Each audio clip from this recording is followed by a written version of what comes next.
سلام. برای ریختن قطره‌های چشمی اولین نکته که خیلی مهمه اینه که دستاتون رو دقیق بشورید، چون میخواید دست بزنید به اطراف چشمتون. یه وقت ممکنه خدای نکرده آلودگی رو به داخل چشم منتقل بکنید و عفونت چشم خوب شدنش بسیار زمان بره.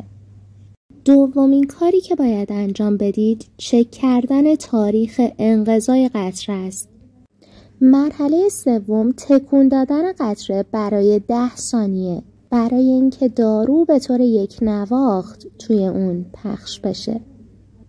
بعد درش رو بردارید، روی یک محیط تمیز بذارید. پلک پایینتون رو به پایین بکشید تا یک پاکت برای ریختن قطره ایجاد بشه.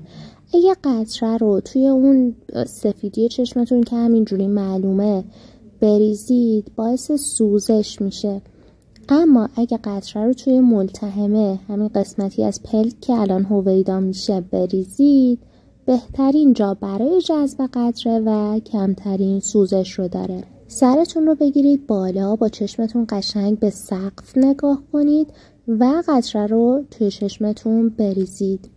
حواستون باشه که سر قطره به چشمتون اتصال پیدا نکنه. بعد از ریختن قطره چشمتون رو ببندید و گوشه داخلی چشمتون رو برای 30 ثانیه فشار بدید تا قطره جذب سیستمیک پیدا نکنه و عوارضی روی کل بدن نداشته باشه و به خوبی چشم رو پوشش بده. اگر چند تا قطره چشمی دارید که قراره پشت سر هم مصرفشون کنید، یک فاصله حداقل 5 تا 10 دقیقه‌ای بین ریختن قطره‌های مختلف لحاظ بکنید.